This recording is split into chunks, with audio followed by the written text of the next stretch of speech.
우리 지난 시간에 말씀 살펴봤죠? 우리는 하나님의 자녀다, 하나님의 상속자다. 그러나 그 이전에 먼저 주님의 종이 되어야, 그래야 하나님의 양자가 되는 거예요. 하나님의 상속자가 되는 것입니다. 종이 먼저입니다. 종됨이 있어야 자녀됨이 있는 거예요. 이것을 에른스트 케제마제라는 독일 학자는 주대심 이전, Lordship Transfer라는 말로 표현했습니다. 예수를 믿는다는 것은요, Lordship, 주인 되심이 Transfer, 바뀌어야 돼요. 이전돼야 됩니다. 예수님을 주인으로 삼아야 그 다음에 뭐가 일합니까? 하나님의 자녀가 되고 상속자가 되는 거예요. 예수님이 주인 되어야 하나님이 아빠 될 수 있습니다. 그래야 세상 나라에서 하나님 나라로 바뀌는 거예요. 여러분, 이게 복음의 핵심입니다. 자, 이것을 세 가지 전이 three transfers라는 말로 표현을 하고 있는데요. 잘 들어보세요. 이게 복음의 핵심입니다. 첫 번째는요, 주대심 이전, Lordship Transfer, 이게 나와야 돼요. 두 번째는요, 그렇게 되면 하나님의 아빠 되심의 이전, Godship Transfer, 하나님이 아빠가 돼요. 세 번째는요, 왕국 이전, Kingdom Transfer가 일어납니다. 왕국 이전. 무슨 말이냐? 예수님이 우리가 주인 되고 우리가 예수님의 종이 되어야 하나님이 아빠가 되고 우리가 자녀가 돼요. 그럴 때 우리는 하나님 나라에 살게 되는 거예요. 바로 이 세 가지 전이 주되심의 이전, 하나님의 아빠 되심, 하나님 되심의 이전, 마지막에 왕국 이전. 이게 바로 뭐다? 이게 바로 복음의 핵심이고 이 상태가 바로 구원인 거예요. 이게 바로 회심입니다. 그 첫 번째 시작, 복음의 시작, 이 회심의 시작이 뭐다? 바로 주되심의 이전, 다른 말로 말하면 종됨의 이전이에요. 주인이 바뀌어야 됩니다. 종됨이 바뀌어야 됩니다. 오늘 본문에서 사도 바울이 그래서 이렇게 자기 자신을 소개합니다. 1장 1절. 예수 그리스도의 종 바울은, 이렇게 돼 있죠? 바울은 자기 자신을 예수 그리스도의 종, 이게 헬라어로 둘로스인데요. 이 말은 슬레이브, 노예라는 뜻입니다. 노예. 자기 자신을 노예라고 그렇게 그렇게 표현하고 있습니다. 여러분, 이 그리스 로마 시대는 노예는요, 거의 짐승과도 같이 취급을 받았습니다. 로마 사람들은 이렇게 얘기했대요. 노예와 당나귀는 똑같다. 다른 점이 있다면 당나귀는 말을 못하고 노예는 말을 한다는 거다. 노예는요, 인간 취급을 못 받았습니다. 짐승 취급을 받았어요. 아버지가 노예면 아들도 노예야. 노예는 권리도 없어. 아무런 자유도 없습니다. 그래서 노예는 곧 당나귀처럼 말처럼 짐승 취급을 받았어요. 로마에 사는 로마 교회 교인들에게 보내는 편지입니다. 여러분, 로마 교회는요, 사도 바울이 개척한 교회가 아니에요. 아직 사도 바울은 로마를 한 번도 방문한 적이 없습니다. 이 편지의 수신자인 로마 교회 교인들은요, 생명부지 만난 적이 없어요. 자기가 개척한 교회도 아니고. 여러분, 전혀 모르는 사람에게 여러분이 편지를 쓴다면 여러분을 이렇게 표현할 수 있습니까? 나는 노예입니다. 이렇게 표현할 수 있어요? 가능하면 자기 자신을 좀 포장하고 부풀려야 될 거 아닙니까? 여러분, 오늘 본문에 나온 이 사도 바울을 보세요. 사도 바울이 로마서를 왜 쓴 줄 아십니까? 사도 바울의 궁극적 관심은 스페인 선교입니다. 로마서를 쓴 이유 중에 하나가 뭐냐면, 자기가 나는 세상의 땅끝이라고 여겨지는 그 서바나 스페인까지 가서 선교하고 싶은데 후원금 좀 보내주십시오. 후원금 받기 위해서 편지 쓴 거예요. 로마서를 저술한 목적 이유 중에 하나가 후원금 받기 위해서. 로마서 16장 보세요. 자, 여러분 잘 보세요. 로마 교회는 사도 바울이 개척한 교회가 아닙니다. 한 번도 가본 적이 없어요. 로마 교인들 한 번도 만나본 적도 없습니다. 거기다가 아쉬운 소리 해야 돼. 후원금 좀 주십시오. 아, 그러면은 자기 자신을 좀 과하게 포장해야 되는 거 아닙니까? 문제가 있어요. 뭐가 문제냐면요, 이 로마 교회 교인들 중에는 사도 바울에 대해서 별로 안 좋게 생각하는 사람들이 있었다라는 거예요. 사도 바울은 성격이 조금 직선이야. 잘 싸워. 사도 바울 스타일이. 심지어 자기가 개척한 교인들한테도 배척을 많이 당했습니다. 빌립보 교회도 그렇죠. 고린도 교회도 그렇죠. 고린도 교회에서는요, 문전박대를 당했어요. 사도행전 28장 21절 보시면요, 이 사도 바울을 미워하는 몇몇 무리들이 로마까지 가가지고 로마계 교인들에게 사도 바울 뒷담화를 했습니다. 아, 사도 바울 말이야, 아우 성질이 더러워. 이 사람이 글은 잘 쓰는데 설교를 못해. 머리가 없어. 대머리야. 예? 실제로 대머리거든요. 예. 사도 바울 키가 작아, 곱사야, 간질병이 있어. 사도행 28장 21절 보시면 몇몇 무리가 가서 사도 바울에 대해서 험담을 했어요. 그러니까 로마교회 교인들 중에는 사도 바울에서 별로 인상이 안 좋아. 여러분, 그런 상황이라면, 여러분이 사도 바울이라면 편지를 쓴다면 뭐라 쓰겠습니까? 나 같으면 이래 쓰겠다.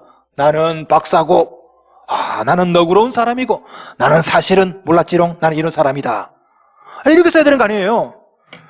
근데 사도 바울은 자기를 노예라고, 둘로스라고 표현합니다. 아까 말씀드렸잖아요. 로마 사람들은 노예하는 순간에 짐승이라고, 짐승. 자신을 노예라고 소개합니다. 거기다가 바울은 자기 본명도 아니야. 본명이 원래 뭐예요? 사울입니다. 사울. 그런데 자기 자신을 파울로스, 바울이라고 씁니다. 바울 뜻이 뭐라고요? 작은 자. 1장 1절에 나오는 이 소개는요, 철저하게 자기 자신을 완전하게 낮추어서 소개하는 겁니다. 나는 작은 자고요, 나는 노예입니다. 이유가 뭘까요? 왜 사도 바울은 자기 자신을 과대 포장하는 것이 아니라 이렇게 낮추어서 자기 자신을 소개하는 걸까요? 첫째는요, 신분이 바뀌었음을 간증하고 있는 겁니다.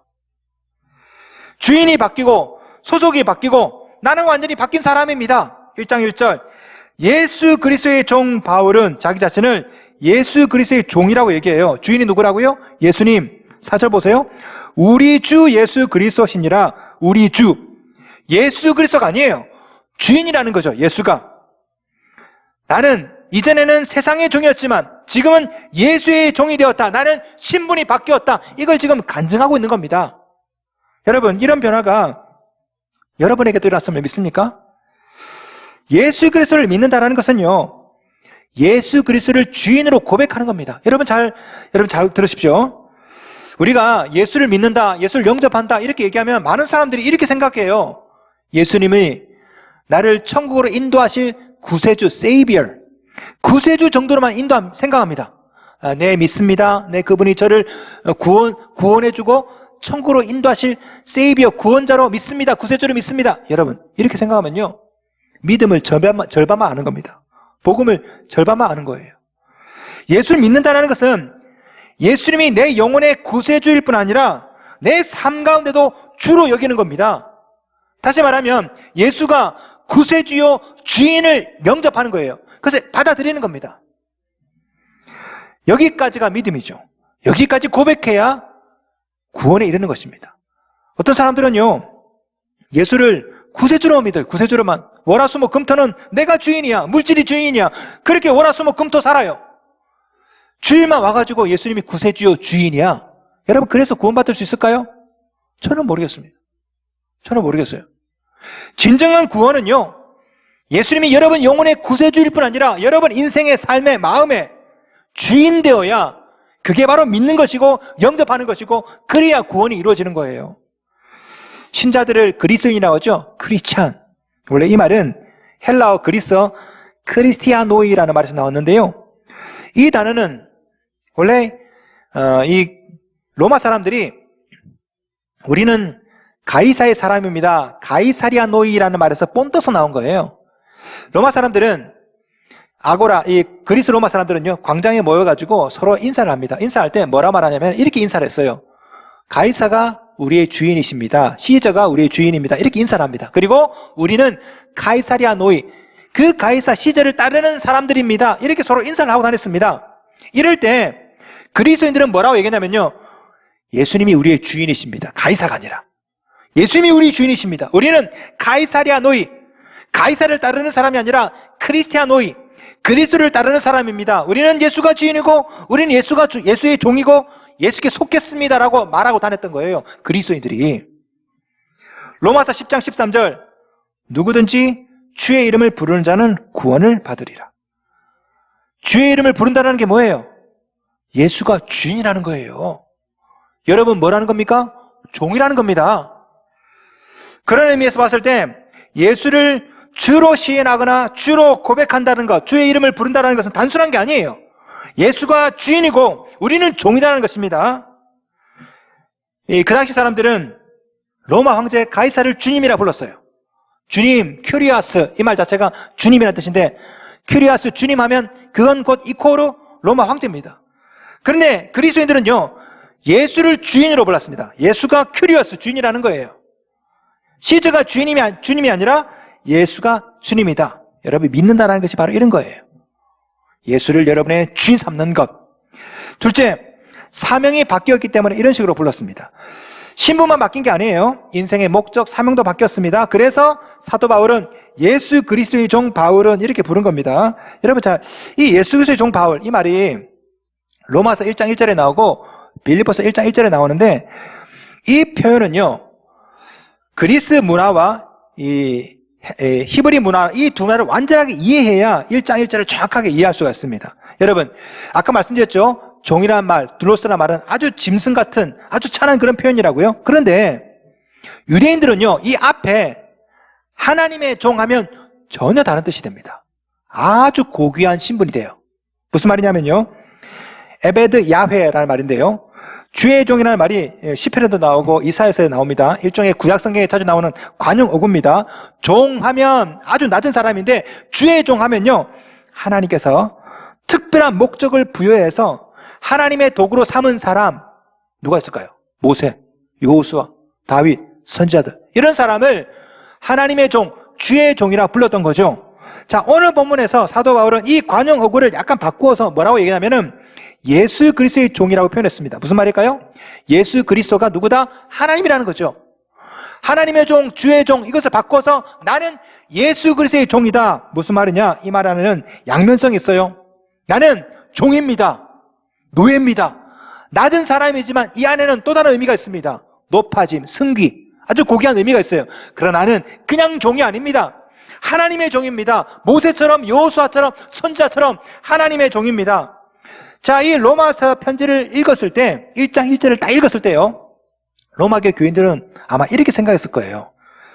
예수 그리스도의 종 바울은, 이 바울이라는 이 사람은 모세나 선지자들처럼 하나님께 소속되어서 특별한 사명을 부여받은 사람이구나 라고 생각을 한 거죠. 아시겠습니까?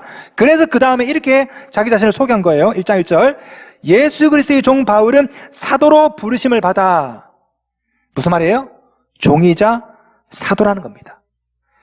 사도로서의 사명이 뭘까요? 그 다음에 나와요. 하나님의 복음을 위하여 특정함을 입었으니 하나님 복음 전파, 이 일을 위해서 하나님께서 사도 바울을 종으로 삼으시고 사도로 삼으셨다라는 겁니다. 한마디로 말해 사도 바울은요, 나는 복음을 증거하기 위해 사도로 부름받은 하나님의 종이다라는 거죠. 이 신분의 변화, 사명의 변화가 사도 바울에게만 일어났습니까? 아닙니다.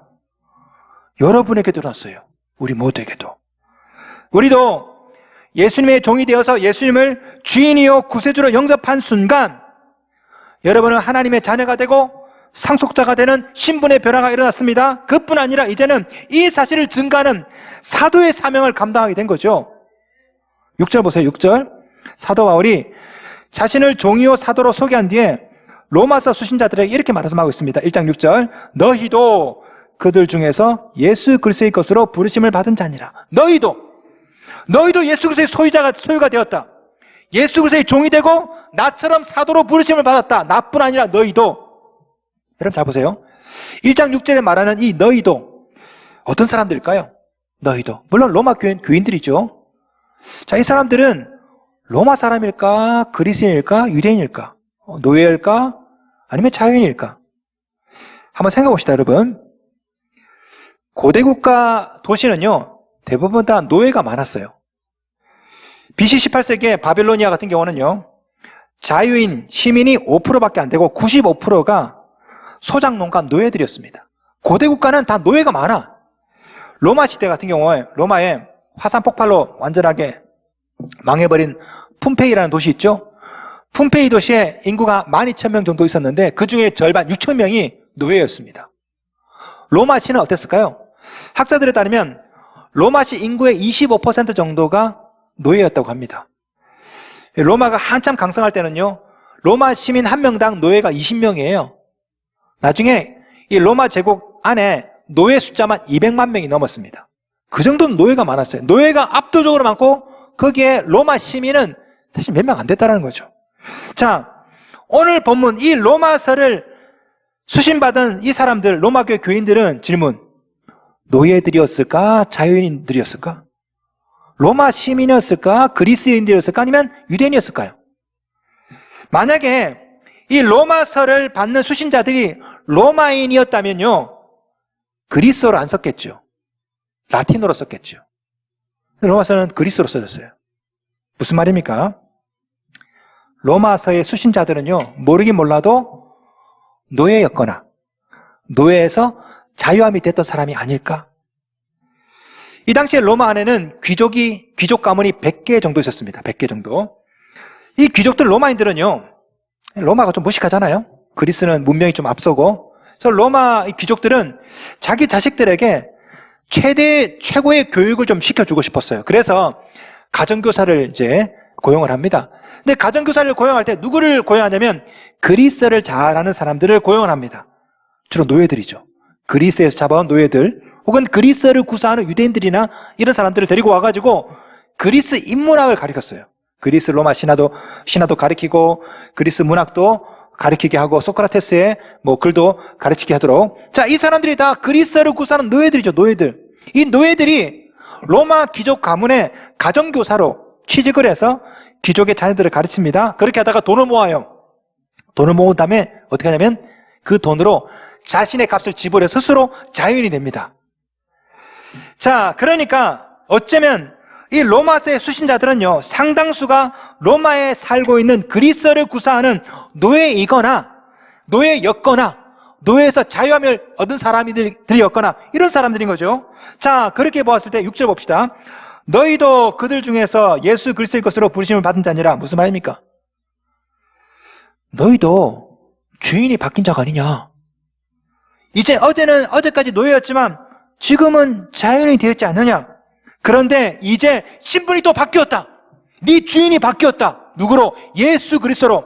이전에는 네가 누구의 종이었지만 지금은 자유함을 얻었지만 이제 너는 새로운 종이 되었다. 나처럼. 예수 그리스도가 너희 주인이다. 새로운 주인이다. 신분이 바뀌었다. 너는 예수 그리스도의 것이다. 여러분, 이런 일이 누구에게도 일어났습니까? 여러분에게도, 우리에게도 일어났다고요.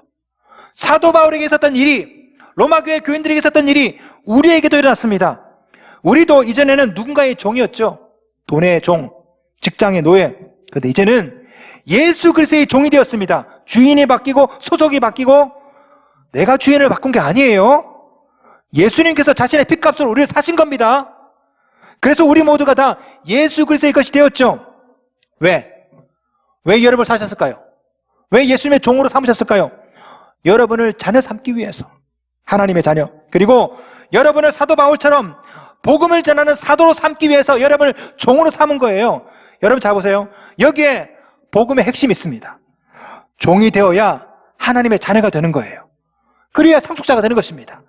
종이 되어야 사도의 사명도 감당할 수가 있는 거예요. 종이 되지 않고 하나님의 자녀가 될 수 없고 종이 되지 않고 사도가 될 수 없는 겁니다. 쉽게 예를 들어 보겠습니다. 옛날 로마 시대에는요, 종종 시장에서 노예를 사옵니다. 주인이 가서 똘똘한 놈 찾아보고 저놈을 내가 노예로 사오는 거죠. 돈을 치르고 값을 치르고 사옵니다. 근데 이 놈을 갖다가 보니까 똘똘해. 어떻게 하냐면요, 노예였지만 자신의 양자로 삼아요. 그러다가 이 주인이 죽을 때 자신의 모든 재산을 이 양자에게 다 물려주고 죽는 경우가 종종 있었습니다. 여러분 아시는 영화 배너 있죠? 배너 보시면 그게 나오죠? 로마 사령관이 유대인 배너를 자신의 양자로 삼고 자신의 반지를 빼주면서 모든 것을 물려주죠? 그 배너 내용 아닙니까? 이런 일이 로마에는 종종 있었습니다. 여러분 아시는 네로 황제 있죠? 네로 황제도 원래는 노예입니다. 아버지가 노예고 네로도 노예예요. 그런데 칼라디우스 황제가 이 네로를 사와요. 이 노예를 사온다고 네로를 자신의 양자로 삼아 그 다음에 마지막에 자신의 왕위를 물려주는 거지. 이런 일이 로마에는요 보편적으로 아주 자주 있었습니다. 문제는 이런 일이 우리에게도 일어났단 말이에요. 우리 모두는 한때 돈과 사람을 주인으로 섬기며 살던 노예들이었죠.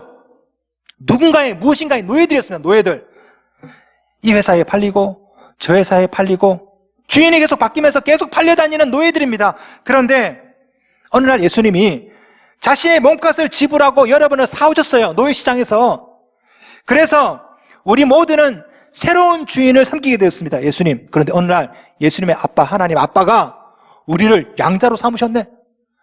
그리고 모든 재산을 다 우리에게 다 물려주셨어요. 예수와 함께 공동 상속자가 된 거죠. 이게 바로 복음의 핵심 아닙니까? 그런데 만약에 여러분이 우리가 종됨을 거부하면 어떻게 될까요? 종되기 싫어. 그러면요, 양자됨도 없고요, 상속자도 없고요, 사도도 없고 아무도 없는 거예요. 자, 우리 주님께서 여러분을 사오셨습니다. 노예시장에서. 그런데 자꾸만 이전 주인을 그리워해. 그때가 참 좋았다. 뒤에 오기 전에, 예수 믿기 전에 나이트클럽도 가고 담배도 피고 술 마시고 그때가 좋았다 해서 자꾸만 이전 주인을 쫓아다녀. 그러면 양자의 은혜도 상속자의 은혜도 사도의 사명도 전혀 못 누리는 거예요. 바로 여기에 우리 신앙의 문제점이 있습니다. 왜 우리가 하나님의 자녀로 상속자로 살지 못할까요? 왜 우리가 사도로서 권능 있는 삶을 살지 못할까요? 문제는 종됨을 건너뛰고 하나님의 상속자가 되고 싶어 하는 거죠. 기적, 능력, 종됨을 건너뛰고. 아직 주인이 안 바뀌었습니다. 여전히 이전 주인의 집에서 살아요. 교회 나오지만 내일 되면 이전 주인 집으로 돌아가. 월화수목 금토 이전 주인집에서 살아. 주인 집에서. 그러니까 주일 되면 다시 여기 기어 나와. 그러니까 하나님의 양재의 권세, 상속자의 은혜를 못 누리는 거예요. 종됨을 건너뛰고 사도가 되려고 할 때도 문제입니다. 내가 주인이에요. 예수님 말을 안 들어. 그런데 어떻게 예수의 말씀을 증거합니까? 여러분, 내가 주인 되어서는요, 하나님의 자녀도 사도도 될 수 없는 거예요. 종이 되어야 하나님의 자녀가 되고 상속자가 되고, 종이 되어야 사도로 부름받는 겁니다. 여러분, 이것은 구속이나 제약이 아닙니다. 특권이에요, 특권. 여러분을 더 크게 더 귀하게 사용하시려고, 상속자로 만드시려고, 사명을 주셔서 여러분을 사도 삼으시려고 그러시는 거예요. 세계 최고 부자가 만수르 아닙니까? 만수르 개인 재산이 34조예요. 34조. 만수르 집안의 재산이 1000조입니다. 1000조. 만수르 집안의 가정부 연봉이 얼마인 줄 아십니까? 제가 찾아봤어요. 만수르 집안의 가정부 연봉 깜짝 놀랐습니다. 만수르 집안의 가정부 1년 연봉이 1억 7천만 원이래요. 1억 7천만 원. 가정부가. 이거는 그냥 기본급이고요. 찾아보니까 만수르 집안의 가정부는요, 고급차가 나오고 전용기가 나오고 요트를 쓴다고 합니다. 버틀러라는 중동의 어느 왕가 가정부는요, 주인이 사망하고 주인의 전 재산을 그대로 상속받았습니다. 버틀러. 예, 이 사람 원래 노예인데 주인의 모든 재산을 다 상속받았다. 별로 놀라지도 않으시네. 응? 여러분, 만수르 종으로 살아도 이 정도 혜택을 누려요. 만수르보다 더 위대하고 더 부자이신 만왕의 왕이신 우리 예수 그리스도의 종으로 산다면 얼마나 더 큰 혜택을 누리겠습니까? 여러분은 지금 누구의 종이십니까? 그 주인이 여러분에게 자유를 주십니까? 행복을 주고 있습니까? 기억하십시오. 하나님 아버지께서 여러분을 노예시장에서 사오셨습니다. 자신의 아들 그 핏값을 주고 값을 치르고 노예시장에서 여러분을 사오셨다고요. 이전에 있던 주인이 아니라 이제는 예수가 주인이고 하나님이 주인이 되어야 됩니다. 그런 여러분을 하나님께서 양자로 삼으시고 모든 걸 다 상속해 주시고, 이제 우리가 남은 삶이 뭐예요? 이 사실을 증거하는 사도의 삶을 살아야 된다고. 이게 복음의 핵심이죠. 그럼에도 불구하고 여전히 이전의 주인을 자꾸 기웃기웃하고 있다면 여러분은 양자됨, 상속하심을 누리지 못하고 사도의 권능을 누리지 못하는 거예요. 기억하십시오. 예수 그리스도의 것으로 우리는 부름받은 사람들입니다. 주인이 바뀌었어요. 종됨이 바뀌었다고요. 우리는 예수님의 종입니다. 예수님이 우리의 주인이십니다. 이미 예수님의 소유인데 아직도 다른 것이 주인 노릇하고 있다면 회개하셔야 돼요. 성도 여러분, 여러분의 주인이 누구라고요? 예수님. 여러분은 누구의 종이라고? 예수님. 예수님의 종이 되어야 하나님의 자녀됨, 상속하심을 누리게 되고 사도의 사명을 감당할 줄로 믿습니다.